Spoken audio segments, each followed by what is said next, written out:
buried her alive. Cast her into the frozen sea like she was nothing. No trial, no mercy, just lies whispered into the right ears, and a husband too weak to see the truth. For 6 brutal winters, Astrid clawed her way back from death itself, driven by one unshakable purpose: to reclaim what was stolen from her name, her honor, and the son they tore from her arms before throwing her away like garbage. But when she finally returns to the village that condemned her, everything has changed. The woman who destroyed her now wears her crown, sleeps in her bed, and raises her child as her own. Astrid walks back into her former life as a ghost no one recognizes, a servant in the house she once ruled, invisible to the people who murdered her reputation and left her for dead. Every day is a knife to the heart. Every night, a battle against the rage burning through her veins. Because the boy with golden hair and storm-gray eyes, the son she spent 6 years believing was dead, is alive. He's so close she can hear his laughter echoing through halls that remember her name. He dreams of her. He calls for her in his sleep. But he doesn't know that the broken woman scrubbing his floors is the mother whose memory haunts him. And when the truth finally shatters the lies they've built, no one will be ready for what comes next. The wind sliced across the frozen cliffs of Nordheim like a blade forged in ice and grief. Astrid stood motionless beneath her tattered cloak, her eyes fixed on the village where she had once been queen, now nothing but ash in her memory and poison in her heart. 6 winters had passed since they buried her in silence, since they whispered her name like a curse, since they threw her into the sea like refuse. But the dead do not always stay dead, and today, the ghost they had created was walking back into their lives. Her breath formed small clouds in the bitter air, each exhale a reminder that she was alive, against all odds, against all their wishes. The familiar scent of smoked fish drifted up from the harbor, mingling with the sharp tang of salt and iron from the forges. Her chest constricted violently, a physical pain that made her stumble on the rocky path.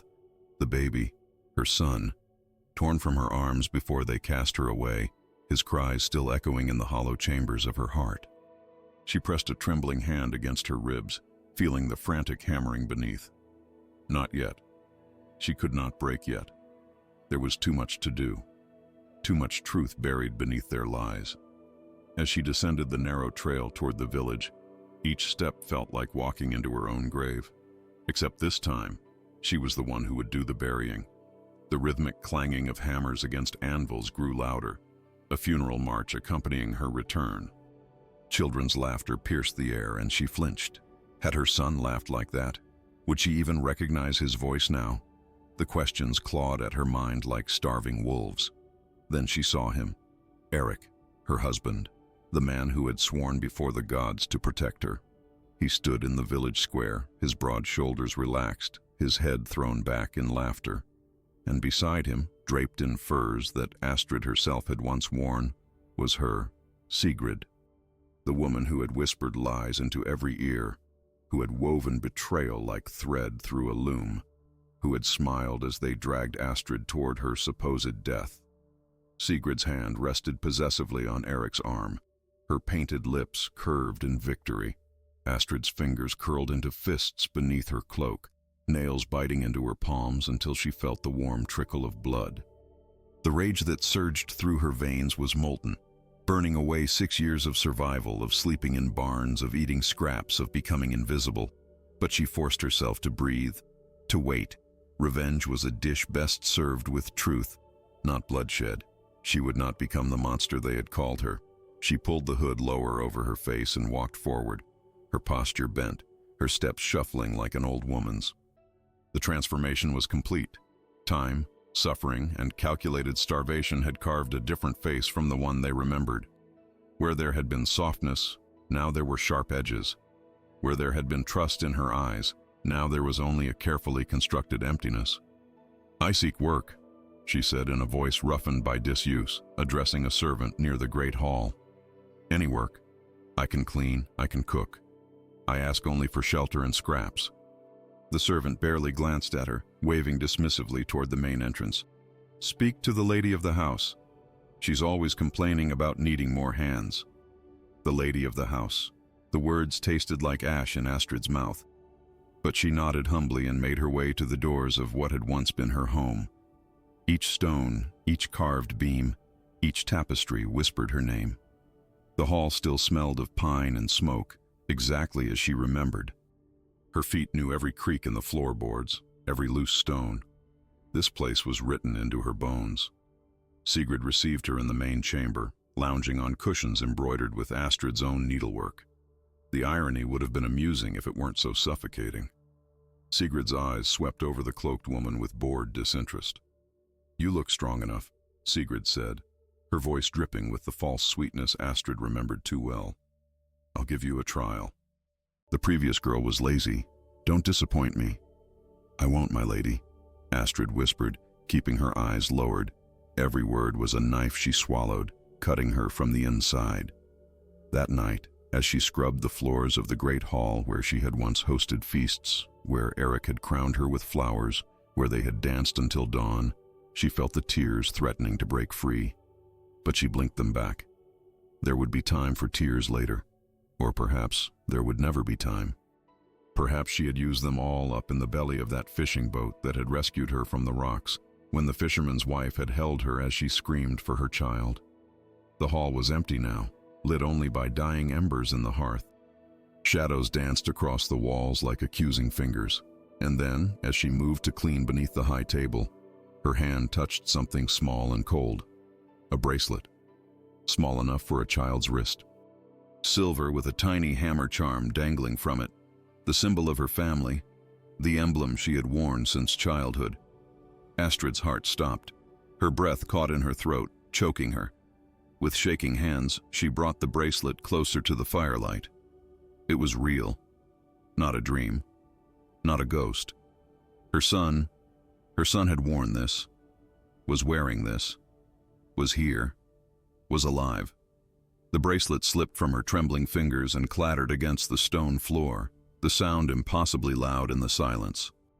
And in that moment, as she knelt on the cold ground, clutching a piece of silver that connected her to the child she thought lost forever, Astrid felt something shift inside her chest. Not hope. Hope was too gentle a word. This was something darker, more dangerous. This was resurrection. And the past, which they had tried so desperately to bury, had just begun to breathe again. The corridors of the house breathed with memory. Every stone step Astrid climbed whispered her name in voices only she could hear. Every tapestry on the walls concealed secrets woven with threads of lies and blood. She moved through the halls like a phantom, invisible to those who had once bowed before her, serving in silence while her eyes consumed every detail, every gesture, every lie that dripped from their mouths like honey laced with poison. But it was the boy who shattered her carefully constructed armor. He appeared on the third morning, running through the corridor with the wild abandon of childhood, his laughter echoing off the stone walls like music from another life. Astrid's hands froze mid-motion, the bucket of water she carried suddenly weighing 1,000 pounds. Golden hair, the exact shade of wheat in summer sun, just like hers. Eyes the color of stormy seas, Eric's eyes. And his face, God's helper, his face was a mirror of her own features softened by youth and innocence. Her knees buckled. She caught herself against the wall, her breath coming in short, desperate gasps. The boy ran past without seeing her, without knowing that the servant woman pressed against the cold stone was the mother who had screamed his name into the void for 6 endless years. Her chest felt like it was caving in, ribs cracking under the weight of recognition and loss, and a love so fierce it burned like wildfire through her veins. "You there!"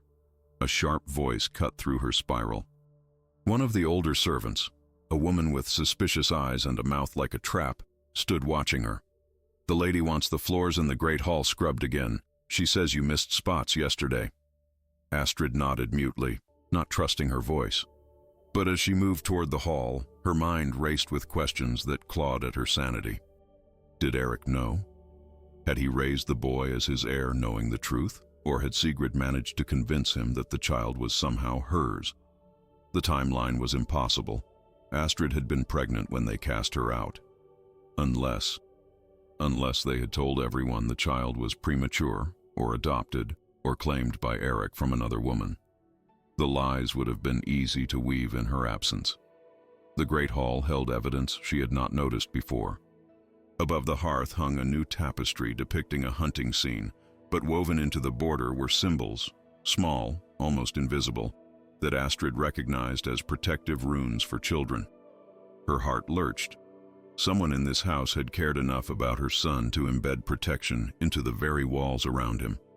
She scrubbed the floors on her hands and knees, her fingers raw and bleeding, but her mind was elsewhere. The danger of discovery grew with each passing hour. This morning, one of the kitchen girls had stared at her a moment too long. Yesterday, an old guard had frowned when she passed, as if trying to remember something just beyond his grasp.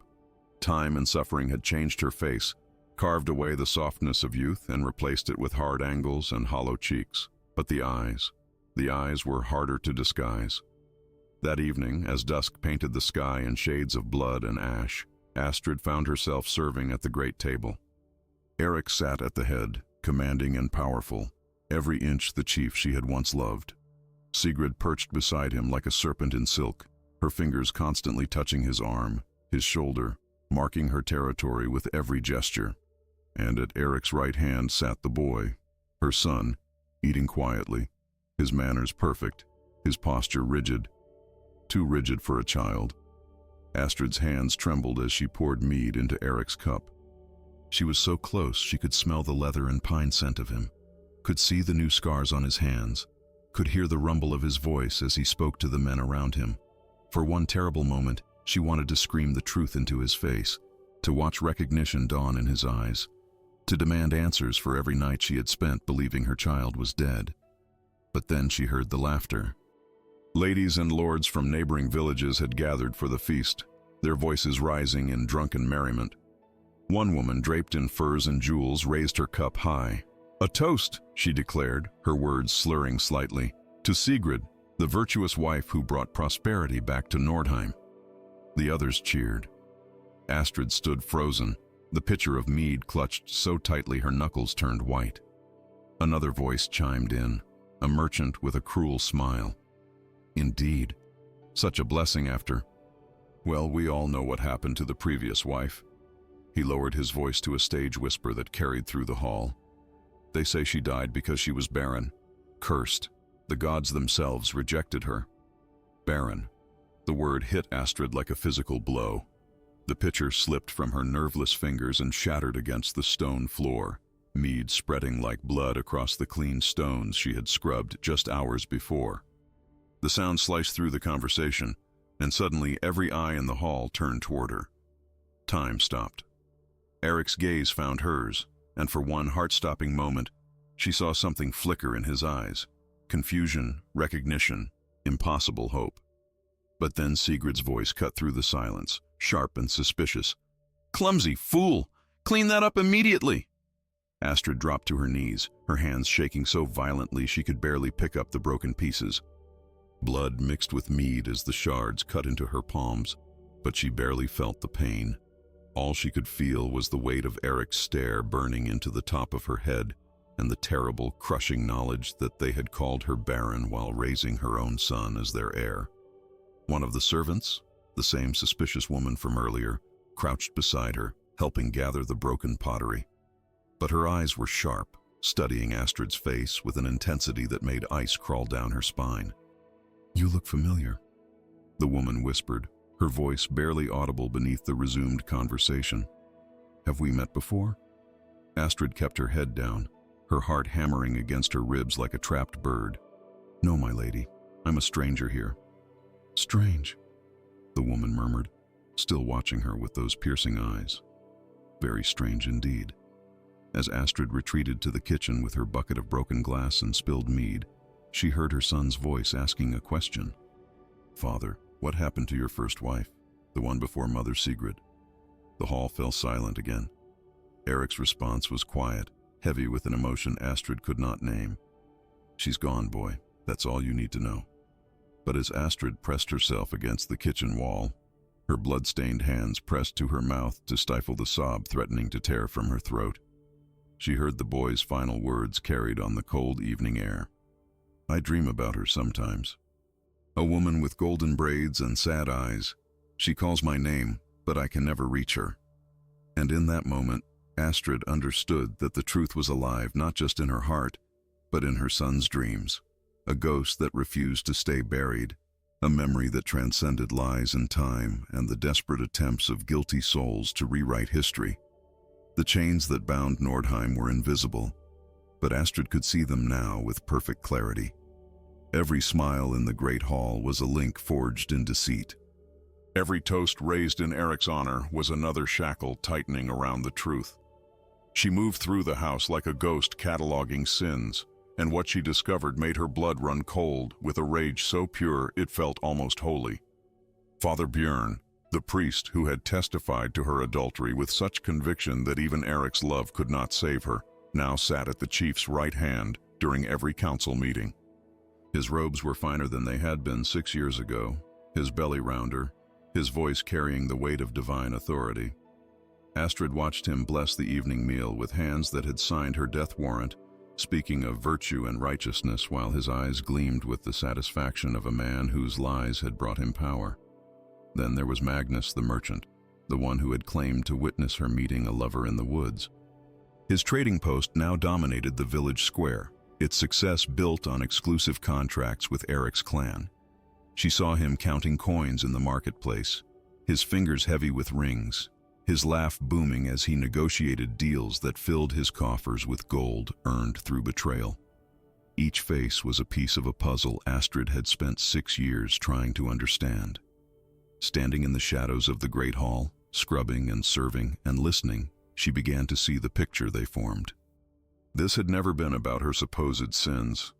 This had been about power, about consolidation, about removing an obstacle to ambitions she had been too naive to recognize. But why? The question gnawed at her like a starving wolf. Why had they wanted her gone badly enough to orchestrate such an elaborate destruction? The answer came from an unexpected source. During the weekly market, Astrid was sent to purchase herbs for the kitchen. The square bustled with life, farmers hawking winter vegetables, blacksmiths displaying their wares, children weaving through the crowd like schools of fish. And there, huddled in a corner near the well, sat an old beggar woman wrapped in rags so filthy they seemed part of her skin. The woman muttered to herself in a constant stream, her words running together like water over stones. Most people gave her a wide berth, tossing the occasional crust of bread from a safe distance. But as Astrid passed, one phrase caught her ear and stopped her dead in her tracks. "The sea took her, but the sea tells no lies. The woman with golden hair and a heart too pure for wolves." Astrid's pulse quickened. She approached slowly, crouching down beside the woman.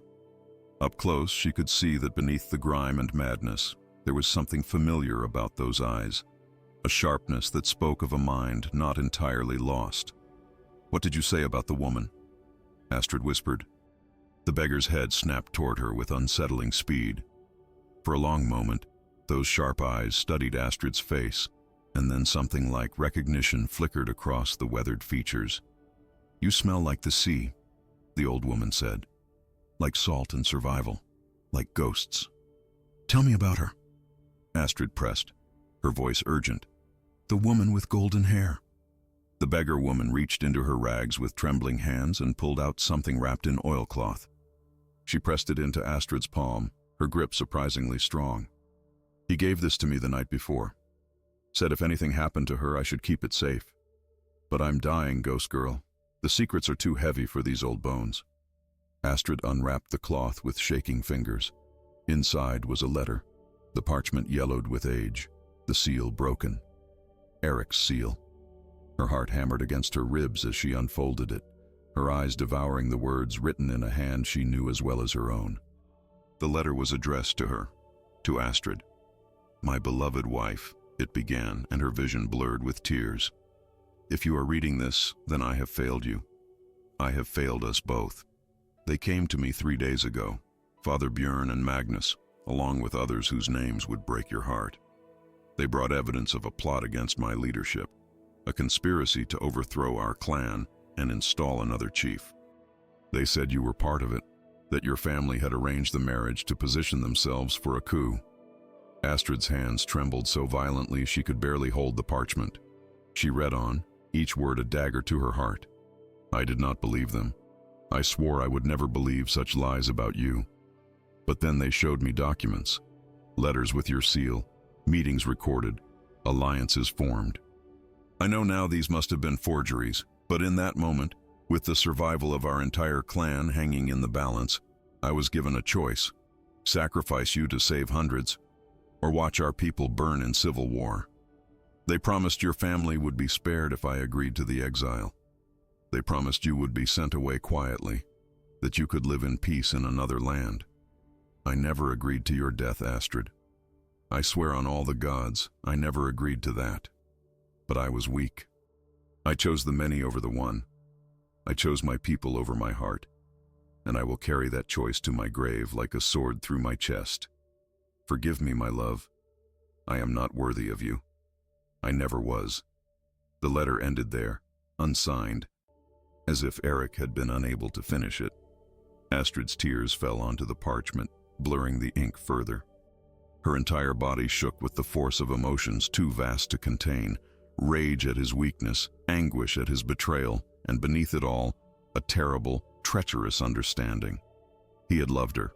He had been manipulated, cornered, forced into an impossible choice, but he had still chosen to abandon her. He had still let them take her away. He had still believed their lies long enough to condemn her. There's more, the beggar woman croaked, her voice dragging Astrid back from the abyss of her grief. The child. They told him the babe died with you in the shipwreck. But I was there when they brought the boy back 3 days later. Sigrid claimed she'd found him washed up on shore, called it a miracle. The fool believed her. Astrid's breath caught in her throat. She took my son and made Eric think it was a gift from the gods. And bound him to her with gratitude and guilt. Smart woman, that serpent. Evil, but smart. The pieces fell into place with sickening clarity. Sigrid hadn't just wanted Eric. She'd wanted everything Astrid had. The position, the power, the child. She had orchestrated a coup so elegant, so complete that she'd made Eric complicit in his own betrayal. Astrid stood on shaking legs, the letter clutched to her chest. The marketplace spun around her, voices and colors blurring into a kaleidoscope of chaos. She had come seeking revenge, but what she'd found was something far more complicated. Eric was not the monster she'd imagined for 6 years. He was a fool, a coward, a man who had chosen wrong, but he was also a victim of the same web that had ensnared her. But that didn't absolve him. That didn't erase the nights she'd spent screaming into the void.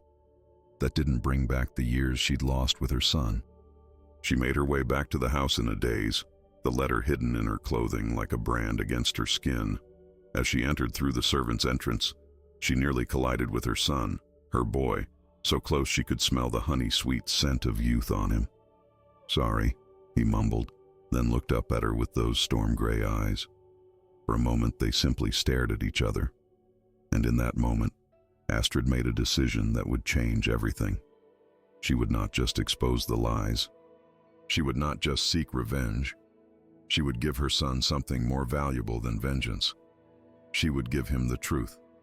She would show him what honor really meant, what justice demanded, what love required, even when it cost everything. That night, as she lay on her thin pallet in the servants' quarters, Astrid pressed the letter to her heart and made a promise to the child who slept somewhere above her in silk sheets, unaware that his mother lay so close. "I will not let you grow up in a house built on lies," she whispered to the darkness, "even if the truth destroys us both." The days that followed became a carefully choreographed dance between mother and son, though only one of them knew the music playing.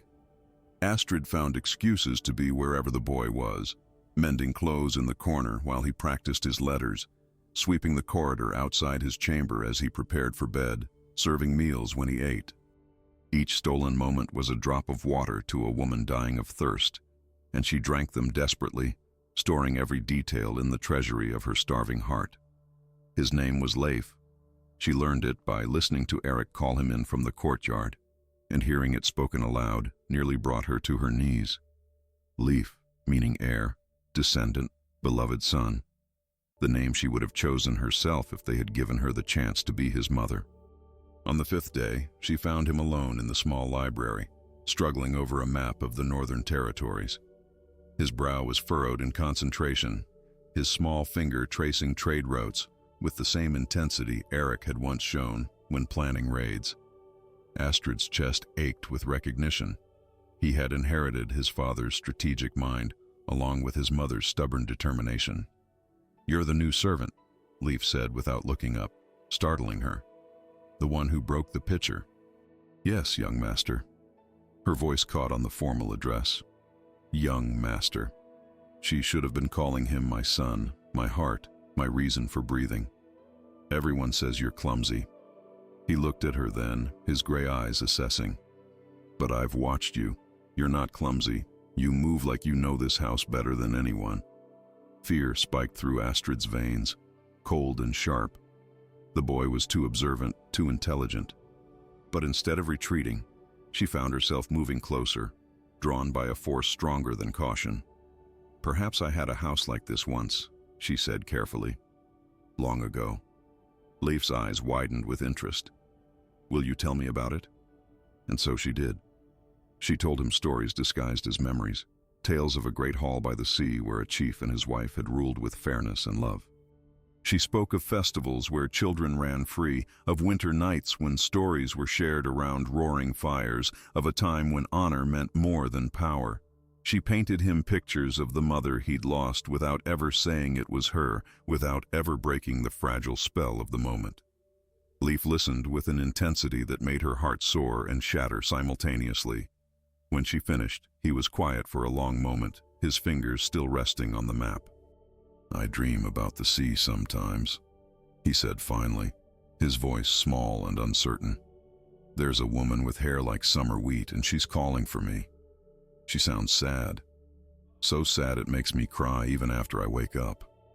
He looked at Astrid with eyes too old for his young face. "Do you think the dead can visit us in dreams?" Astrid's throat closed around the sob, threatening to escape.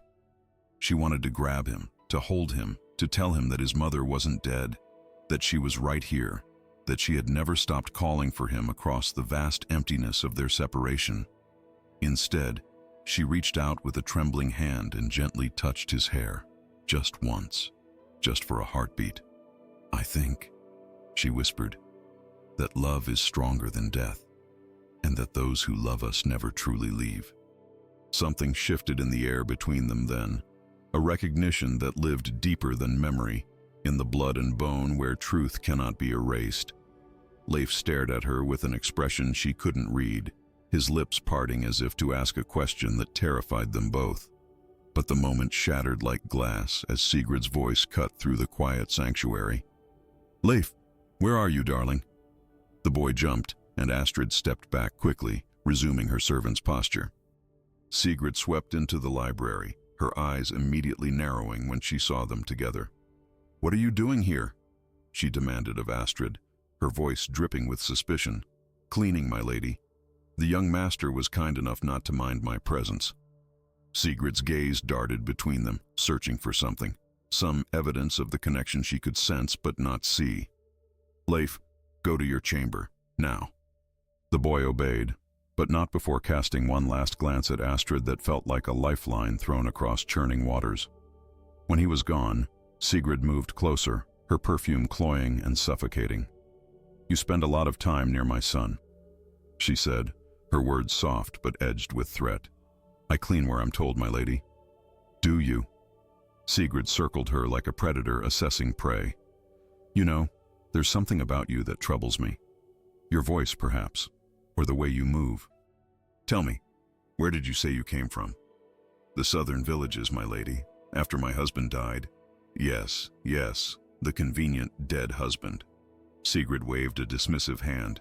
"How terribly tragic, and terribly convenient that you appeared just as we needed a new servant, almost as if fate itself delivered you to our door." The sarcasm was thick enough to choke on. Astrid kept her eyes lowered, her hands clasped in front of her, every muscle screaming at her to run or fight or reveal herself. But she did none of those things. She simply waited, knowing that Sigrid had no proof, only instinct. "Stay away from Leif," Sigrid finally said, her voice dropping to a hiss. "He doesn't need a servant filling his head with stories. He has me for that. Do you understand?" "Yes, my lady." But they both knew it was a lie. That night, a violent storm rolled in from the sea, bringing with it winds that howled like the damned and rain that lashed the walls like divine punishment. Astrid lay awake in her small quarters, listening to the thunder shake the foundations of the house. Around midnight she heard the commotion, raised voices, running footsteps, panic spreading through the halls like wildfire. She rushed out to find servants and guards gathering, their faces pale with fear. A messenger stood in the great hall, mud-splattered and exhausted, delivering news that drained the color from Eric's face. "Raiders from the north," the messenger gasped. "They've burned 3 villages already. They'll reach Nordheim within 2 days." Eric immediately began shouting orders, calling his warriors to prepare for battle. The house erupted into controlled chaos as men gathered weapons and women began securing supplies. Astrid watched from the shadows as Eric transformed into the war chief she remembered. Decisive, commanding, dangerous. He would leave. He would take his men and ride north to meet the threat. And the house would be vulnerable. The opportunity Astrid had been waiting for had arrived, wrapped in violence and chaos. With Eric gone, she could finally reveal the truth, could confront Sigrid without interference, could reclaim her son and her name. Her heart raced with the possibility of it, with the nearness of vindication. But then she saw Leif standing at the top of the stairs, watching his father prepare for war with fear naked on his young face. And she realized with crushing certainty that whatever she did next would shape not just her life, but his. The truth she revealed could destroy the only father he'd ever known. The justice she sought could shatter the only world he'd ever understood. As dawn broke gray and cold over Nordheim, Eric and his warriors rode out in a thunder of hooves and war cries. Sigrid stood at the gate watching them go, her face a mask of concern. But Astrid saw the calculation in her eyes, the way her gaze swept the weakened household, taking inventory of her temporary kingdom. That evening, as Astrid brought supper to Leif's chamber, she found it empty. His bed was made, his belongings untouched, but the boy himself had vanished.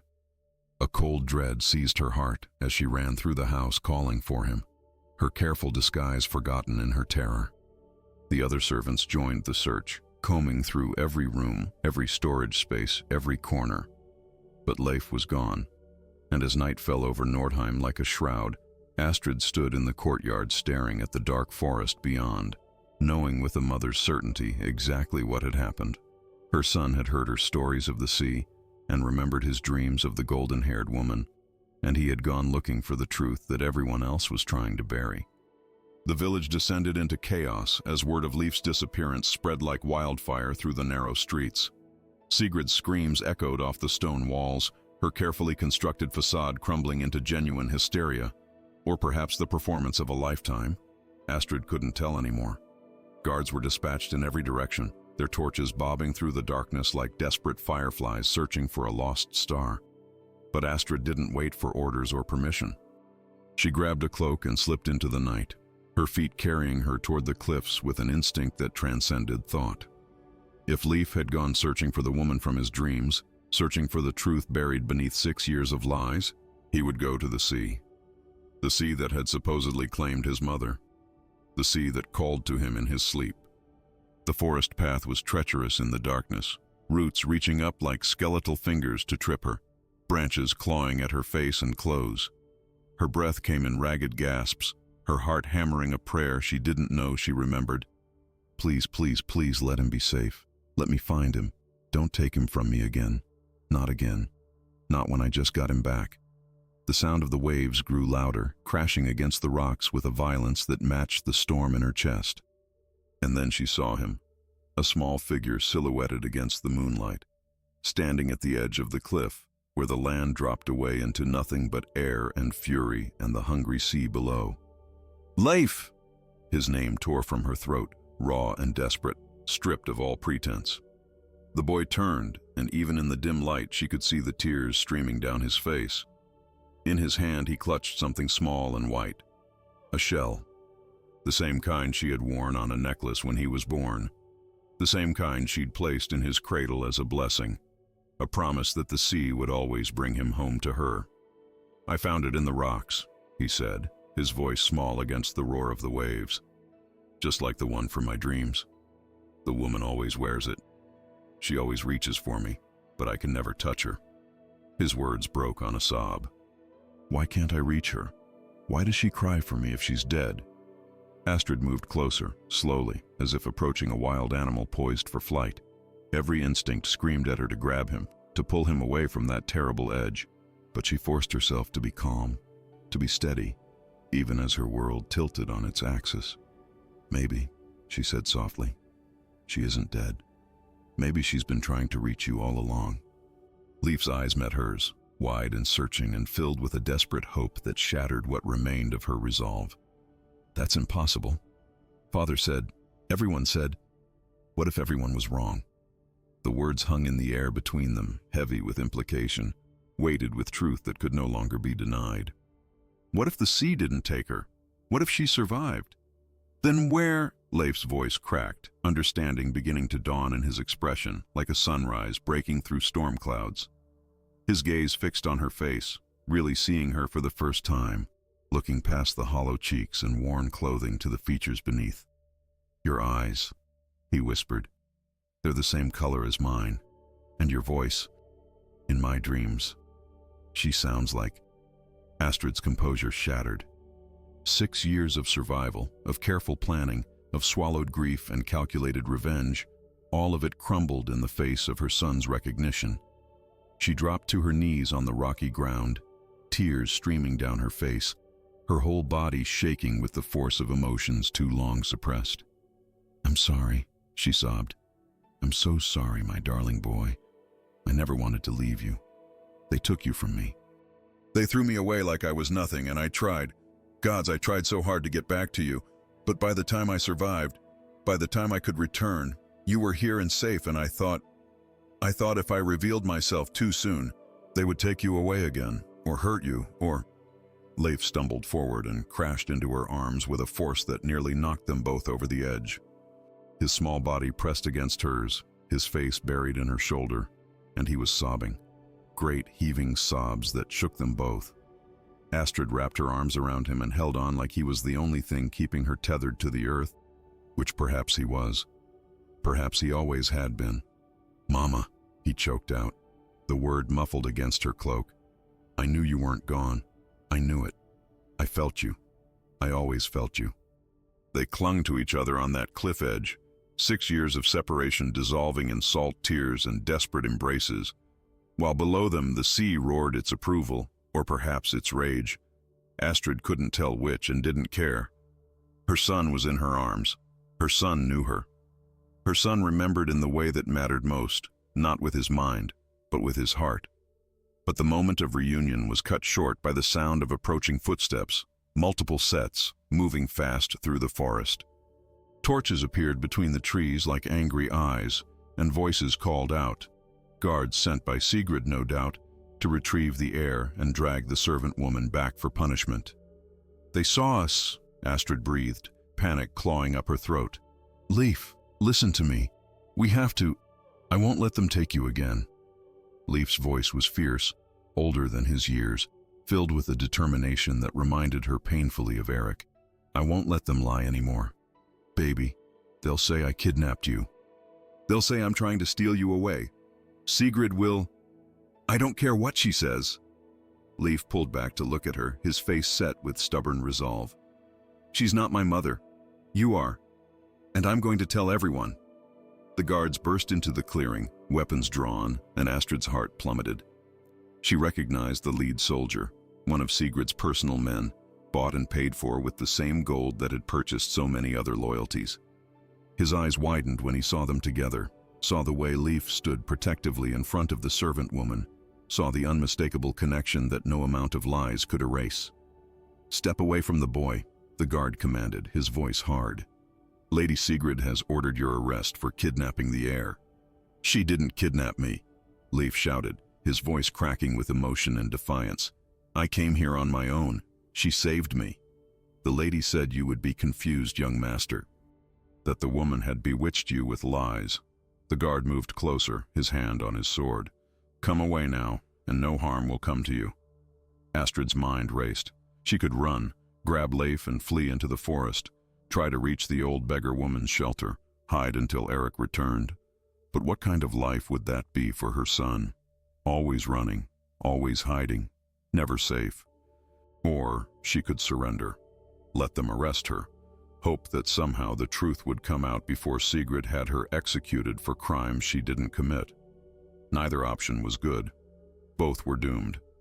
But then she remembered the letter, Eric's letter, still hidden in her quarters, and the old beggar woman who could testify to the truth, and the priest and the merchant whose lies had started this whole nightmare.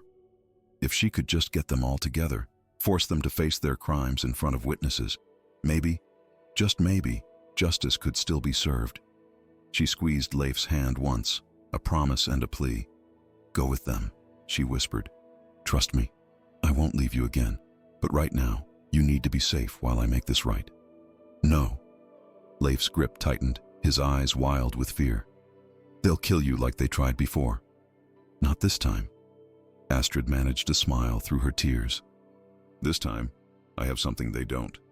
The truth, and witnesses. And most importantly, I have you believing me. That changes everything. The guard grabbed Leif roughly, pulling him away despite his struggles and protests.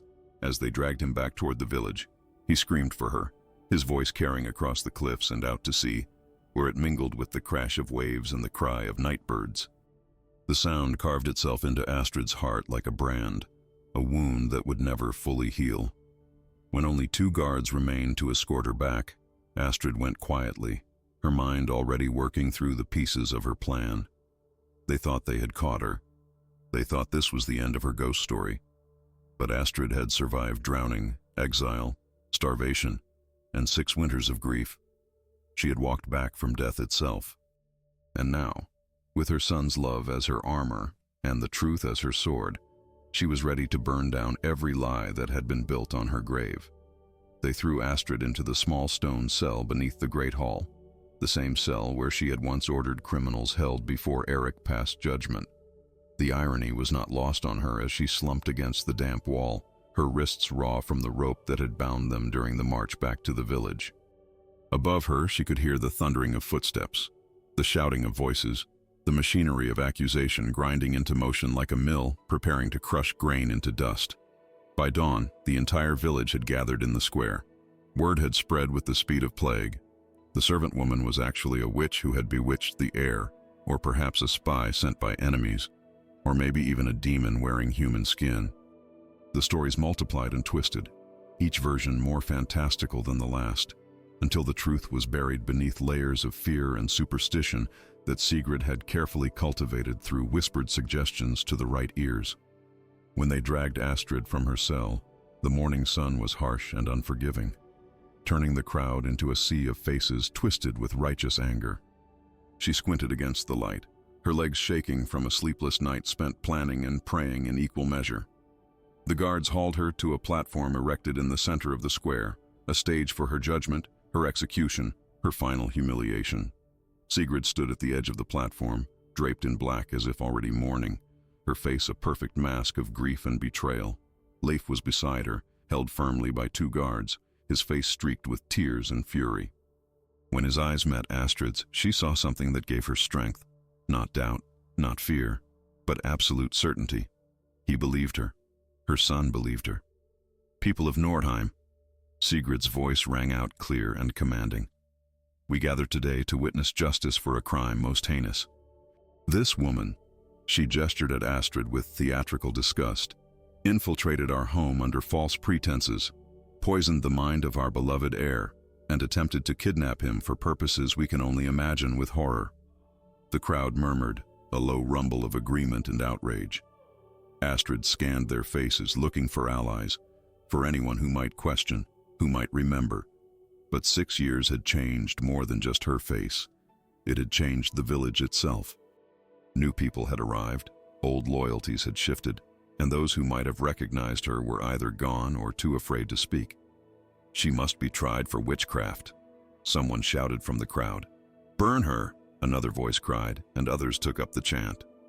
Astrid's heart hammered against her ribs, but she kept her spine straight, her chin lifted. She would not cower. She would not beg. She had survived too much to die groveling. Then the crowd parted, and Eric appeared. He must have ridden through the night, must have abandoned his warriors and raced back the moment he received word of Leif's disappearance and recovery.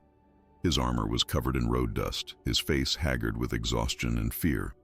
But when he climbed the platform and his eyes fell on Astrid, really looked at her for the first time since her return, the world seemed to stop spinning. The color drained from his face like water from a shattered cup. His lips parted on a name that died unspoken, his hand reaching out involuntarily before freezing in midair. In his eyes, Astrid saw the progression of emotions flash past in heartbeats. Disbelief, recognition, horror, anguish, guilt so profound it was almost physical. "Astrid," he breathed, the name barely audible, yet in the sudden silence of the square, it carried like a bell tolling across still water. The crowd erupted in confused murmurs. Sigrid's mask cracked for just an instant, revealing the panic beneath before she smoothed it over with false confusion. "Eric, darling, the ordeal has addled your mind. This woman is a stranger, a criminal. She is my wife." Eric's voice was stronger now, louder, each word falling like a stone into a pond, creating ripples that spread through the gathered villagers. "She is Astrid, the woman we buried. The woman I—" His voice broke, and he turned to face her fully, his eyes glistening with tears he made no effort to hide. "The woman I betrayed." The square exploded in chaos. Voices rose in shock and disbelief, accusations flying in every direction. But Astrid heard none of it. She was staring at Eric, at the man who had condemned her, who had let them take everything from her, who had believed lies over love. And yet in his face she saw such naked remorse, such devastating grief, that something in her chest twisted painfully. "You buried me alive, Eric." Her voice cut through the noise like a blade, silencing the crowd with its quiet intensity. "You took our son from my arms and let them throw me into the sea like garbage. You married the woman who orchestrated it all, raised my child as if I never existed, and built your peace on top of my grave." She took a step toward him, her chains rattling. "Do you bury the truth now too, or do you finally have the courage to face what you did?" Eric's face crumpled. He dropped to his knees on the platform, a chief humbling himself before the entire village, before the wife he had wronged. "I thought you were dead," he choked out. "The ship, they said there were no survivors. And Leif, when Sigrid brought him back, said she'd found him washed up on shore, that it was a miracle." He looked up at her, his eyes red and desperate. "I didn't know." "God's help me, Astrid. I didn't know you lived. But you knew you condemned me." Astrid's voice rose, years of pain and rage finally breaking free. "You believed their lies. You chose their word over mine." A voice from the crowd, old and cracked but surprisingly strong, cut through the tension. He had help believing those lies. The beggar woman pushed through the gathering, no longer hunched or shuffling but standing straight, her eyes sharp and accusing. In her gnarled hands she held the letter, its parchment yellowed, but its words still legible. She held it high and the crowd pressed closer to see. "This is Chief Eric's own confession," the old woman announced, "written the night before his wife was exiled. Read it, priest. Read it aloud so all may hear the truth you helped bury." Father Björn's face went white as new snow. He stammered protests, but the crowd was already turning hostile, their anger finding a new target. Guards seized him and Magnus the merchant, who had been trying to slip away through the press of bodies. They were hauled onto the platform, and the letter was thrust into the priest's shaking hands. He read it aloud, each word a nail in his own coffin, each sentence unraveling the conspiracy that had destroyed a family and corrupted a village. The crowd listened in stunned silence as the full scope of the betrayal was laid bare. The forged documents, the false testimony, the plot to remove Astrid so that Sigrid could claim her place. When the reading finished, Sigrid made a desperate lunge for Leif, perhaps thinking to use him as a shield or hostage. But the boy twisted free of his guards with surprising strength and ran not to her, but to Astrid, throwing himself into her arms despite the chains that bound her. "Tell them," Leif shouted at the crowd, his young voice fierce and clear. "Tell them she's my mother. I remember her now, not just in dreams, but really remember. The way she smells like the sea, the way she used to sing to me, the way her hands feel." He turned his tear-stained face to Eric. "Father, you told me she was dead, but she's alive. She came back. Don't let them take her away again." The chains fell from Astrid's wrists. Eric had grabbed a guard's blade and cut them himself, his hands shaking so badly he nearly dropped the weapon. Free at last, Astrid wrapped both arms around her son and held him as she should have been allowed to hold him for 6 years. She buried her face in his hair and breathed him in. This miracle, this gift, this piece of her heart that had been walking around outside her body all this time. When she finally looked up, she found Eric watching them with an expression of such profound loss that despite everything, despite all the pain and betrayal, she felt a flicker of something that might have been pity. He had lost so much too, years with his son, years with a wife who had loved him, years lived under a shadow of guilt and lies. "The revenge already doesn't belong to me," Astrid said quietly, her voice carrying in the absolute silence that had fallen over the square. "The truth is enough." She looked at Father Björn and Magnus, at Sigrid, who stood alone and exposed, at the crowd that had been so ready to condemn her. "I don't want their blood. I don't want their suffering. I just want my life back, or what's left of it. I want my son to know his mother. I want this village to understand that justice means listening before judging, that power without honor is just tyranny wearing a crown." She turned then, still holding Leif's hand, and walked down from the platform. The crowd parted before her like the sea itself, and no one tried to stop her. She walked through the village square, through the streets where she had once ruled and then been destroyed, through the gates and toward the cliffs where the sea called her name. Behind her, the silence erupted into chaos as the village turned on those who had lied to them, as Eric began shouting orders for the conspirators to be seized, as justice, real justice, finally began to take its messy, painful course. But Astrid heard none of it. She just kept walking, her son's hand in hers, toward the water that had once tried to claim her, but had instead set her free. The cabin stood at the edge of the fjord like a sentinel between two worlds, the village with its noise and politics and painful memories, and the vast, indifferent sea that had both destroyed and saved her. Astrid had claimed it the day after the trial, a small structure abandoned years ago by a fisherman who never returned from his last voyage. She cleaned it with her own hands, patched the roof with salvaged timber, and made it hers in a way the Great Hall had never truly been. The days that followed her public vindication were strange and disorienting, like waking from a nightmare only to find yourself in a dream you couldn't quite trust. The village transformed around her. What had been hostility became reverence, fear became fascination, and she found herself elevated to a status she had never sought and didn't want. They called her the Just Shadow, the Returned, the woman who conquered death. They came to her door seeking wisdom, blessings, advice on matters both trivial and profound. A young woman whose husband beat her came asking for courage to leave. An old farmer facing a cruel winter came seeking hope. A mother whose child was sick came begging for prayers to any god who might listen. Astrid received them all with quiet grace, offering what comfort she could, though she felt like a fraud. She had no special wisdom, no divine connection. She had simply survived, and somehow that had become its own kind of miracle in their eyes. Eric sent gifts almost daily: furs, dried meats, firewood, jewelry that had belonged to her before the exile. Each offering arrived with servants who bowed too low and spoke too carefully, as if she were made of glass that might shatter at any moment. Astrid sent everything back except the practical necessities. She kept the firewood and the food, but returned the jewelry, the silk, the golden trinkets that felt like apologies made of metal and stone instead of words. She didn't want his gifts. She wasn't sure what she wanted from him at all.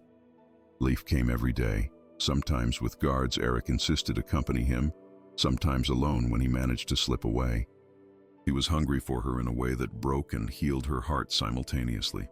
Hungry for stories of what she'd been like before, for memories of when he was a baby, for the lost years that could never be recovered but could at least be mourned together. They sat by the fire and she told him everything, holding nothing back. The terror of the shipwreck, the kindness of the fisherman who had saved her, the years of working in distant villages, the slow, painful journey back to herself and then back to him. "Why didn't you come back sooner?" he asked one evening, his head resting against her shoulder as they watched the sunset paint the fjord in shades of amber and rose. Astrid was quiet for a long moment, choosing her words carefully. "Because I was afraid," she admitted. "Afraid they would kill me before I could reach you. Afraid you wouldn't remember me, or worse, that you would, and you'd hate me for leaving. Afraid that coming back would hurt you more than staying away." She stroked his hair, still marveling at the simple permission to touch him. "Fear makes us do strange things, love. It makes us hide when we should speak, run when we should stand still. Father is afraid," Leif said quietly. "I can see it in his eyes when he looks at you, when he asks about you." "He asks about me?" "Every day." Leif sat up to look at her, his young face serious. "He wants to come see you, but he says he doesn't know if you'd want that. He says he doesn't deserve to even ask." Astrid's throat tightened. She stared out at the water, watching the light dance across the waves, and didn't answer because she had no answer to give. 3 weeks after the trial, on an evening when the first snow of winter began to fall in soft, silent flakes, Eric came.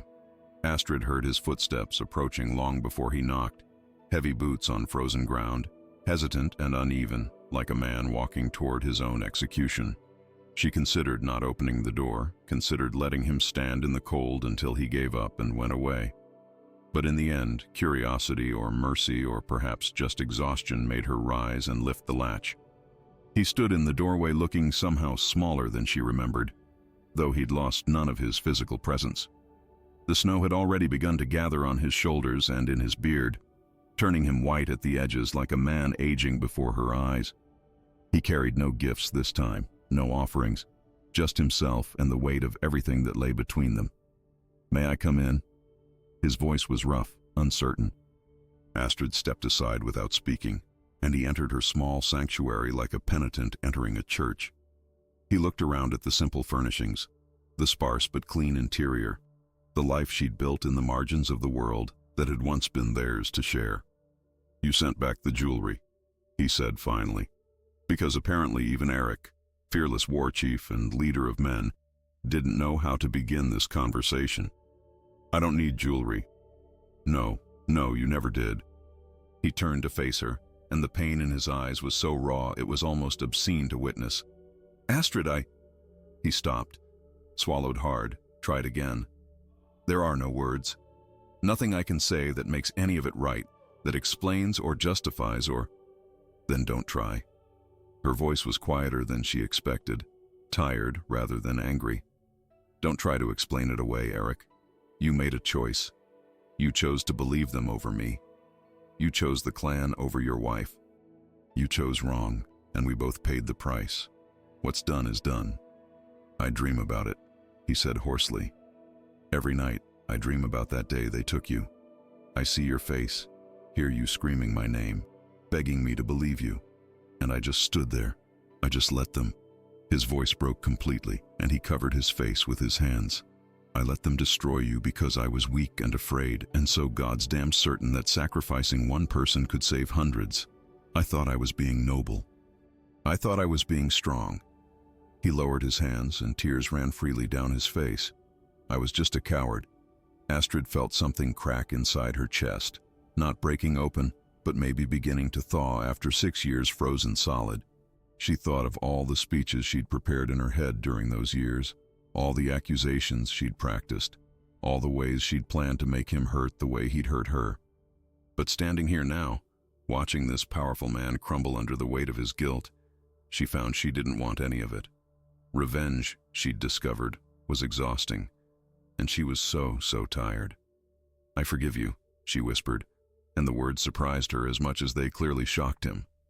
"Not because you deserve it, not because what you did was forgivable, but because holding on to this hate is like drinking poison and expecting you to die."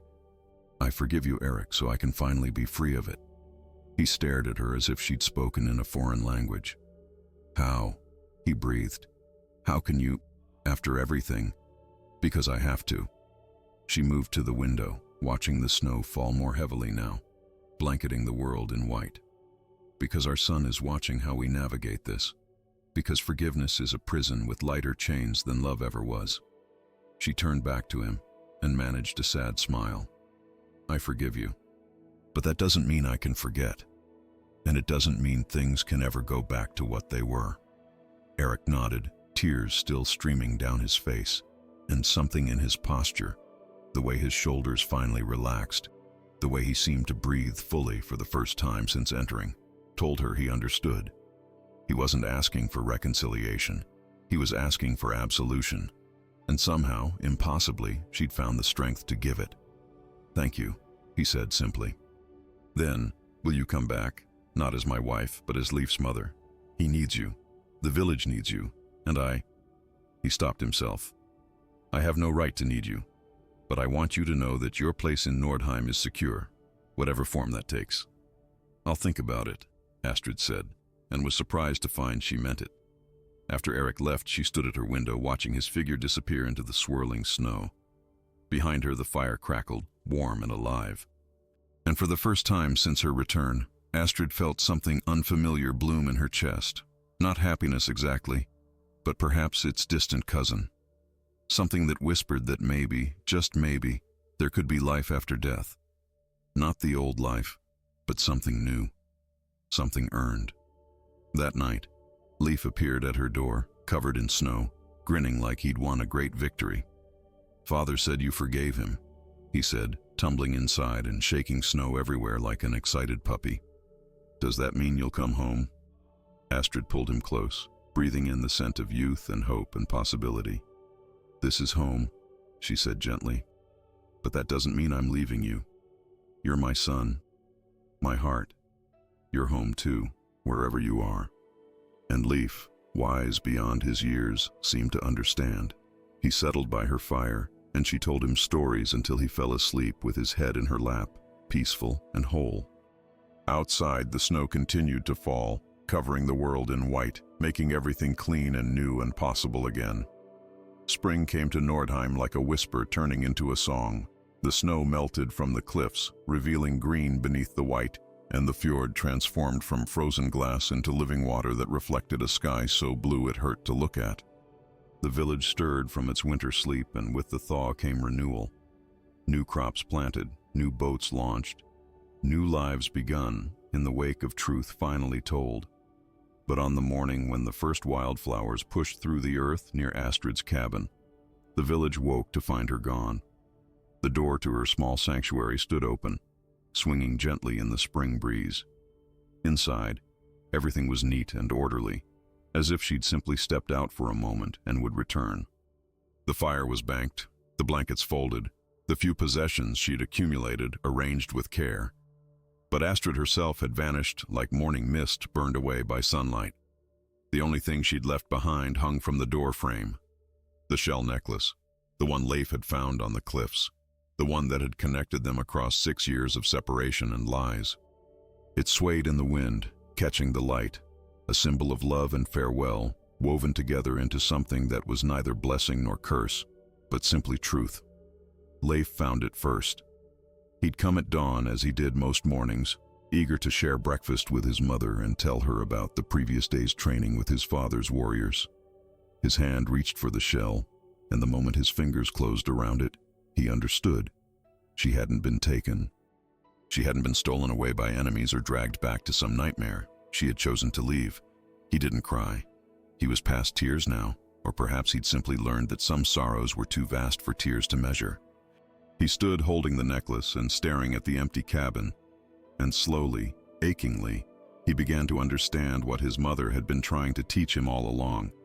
That love sometimes meant letting go, that freedom had a price, and that the truest gift you could give someone was permission to become who they needed to be, even if that meant walking away. Eric arrived shortly after, summoned by a servant who'd seen Leif standing motionless at the door. The chief, no, the father, stopped beside his son and looked at the empty cabin with an expression that held no surprise, only a grief so profound it seemed to age him decades in a moment. "She's gone," Leif said quietly, still clutching the necklace. "Yes. Did you know she would leave?" Eric was silent for a long moment, his eyes fixed on the horizon where the fjord met the open sea.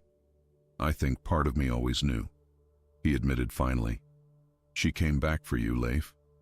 To make sure you knew the truth, to give you back the mother they stole from you. But this place," he gestured at the village behind them, at the great hall visible in the distance. "This place killed her once already. Maybe not her body, but the woman she was. I think she needed to find out who she could become without us, without the weight of everything that happened here." Leif turned the shell over in his hands, feeling its smooth surface worn by water and time. "Will she ever come back?" "I don't know, son. Maybe. Or maybe this is her final gift to us, teaching us to live without her, so that if she does return, it will be because she wants to, not because she has to." Eric placed a hand on his son's shoulder. "Your mother is the strongest person I've ever known. Strong enough to survive what should have killed her, strong enough to forgive what couldn't be forgiven, and strong enough to walk away from everything she fought so hard to reclaim, because she knew staying would trap her in a story that had already been told." The village struggled with her absence in the days that followed. Some claimed they'd seen her boarding a merchant ship headed south. Others swore they'd spotted her on the northern road, traveling with a group of pilgrims toward distant lands. A few insisted she'd simply walked into the sea one dawn and transformed into foam and light, returned to the water that had both cursed and blessed her. But Leif knew better. He knew because sometimes, late at night when the wind carried the scent of salt and distance, he could feel her out there somewhere, not dead, not transformed into myth, but alive and free and finally, at peace. She was walking roads she'd never seen, meeting people who didn't know her story, becoming someone new in places where the past couldn't reach. Years passed, as years do. Leif grew into a man, then into a chief when Eric's time came to step aside.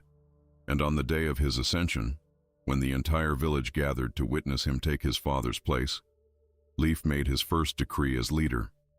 "No one in Nordheim will ever be condemned without first being heard," he announced, his voice carrying across the assembly with an authority earned through pain and wisdom.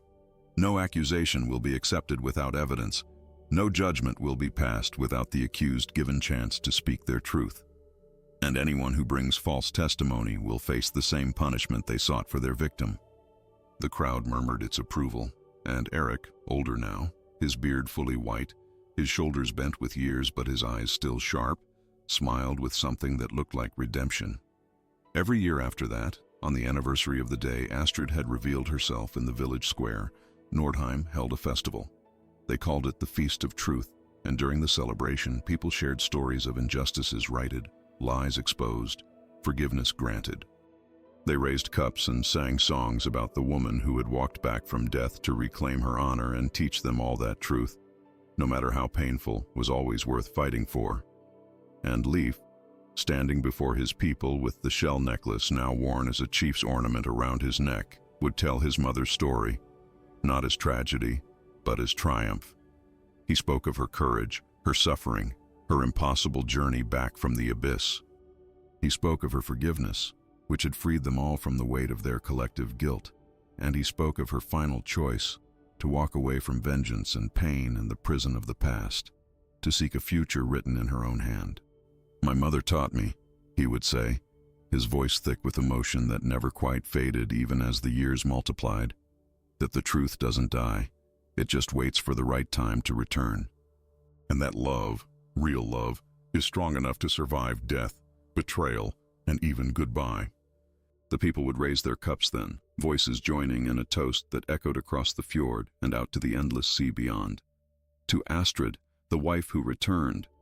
And on nights when the wind blew just right, when the waves crashed against the cliffs with particular intensity, those gathered would swear they could hear something beneath the sound of water on stone, a whisper, soft and warm, carrying across impossible distances like a secret meant only for those who had loved and lost and learned to love again anyway. "The truth doesn't die," the whisper seemed to say. It only waits for the right time to come back. And somewhere, in some distant land where the past couldn't reach, and the future stretched out bright and unburdened, a woman with golden hair and eyes like the sea stood on a different shore, watching the sun set over waters she'd never seen before. She smiled, touching the place over her heart where love lived eternal and unchanging, and whispered the names of those she'd left behind, not in sorrow, but in blessing. She had been Astrid the wife, Astrid the betrayed, Astrid the returned, but now, finally, she was simply Astrid, free. Astrid's story forces us to confront questions that have no easy answers. What would you do if the person you loved most betrayed you in your darkest hour? Could you find the strength to forgive someone who destroyed your life, even if that forgiveness was more for yourself than for them? And if you fought your way back from the edge of oblivion, clawed your way through 6 years of suffering and loss, would you choose revenge, or would you choose freedom? Because in the end, Astrid taught us that the heaviest chains we wear are the ones we forge ourselves. Chains of hatred, of bitterness, of a past that refuses to release its grip. She showed us that true strength isn't about making others pay for their sins. It's about deciding that their debt no longer defines you. The truth doesn't die. It just waits for the right time to return. And sometimes the greatest victory isn't in reclaiming what was taken from us, but in walking away from the battlefield entirely, choosing peace over vengeance and freedom over the hollow satisfaction of making others hurt the way we've hurt. Astrid could have burned Nordheim to the ground. Instead, she set herself free. That's the kind of courage that echoes through generations. If this story moved you, if it made you think about forgiveness, justice, and the price of truth, please take a moment to like this video and share it with someone who needs to hear it. Subscribe to our channel for more powerful stories that will challenge your heart and change the way you see the world. Because stories like Astrid's remind us that we're all capable of rising from our own ashes, if we're brave enough to let go of the past and walk toward a future we write ourselves.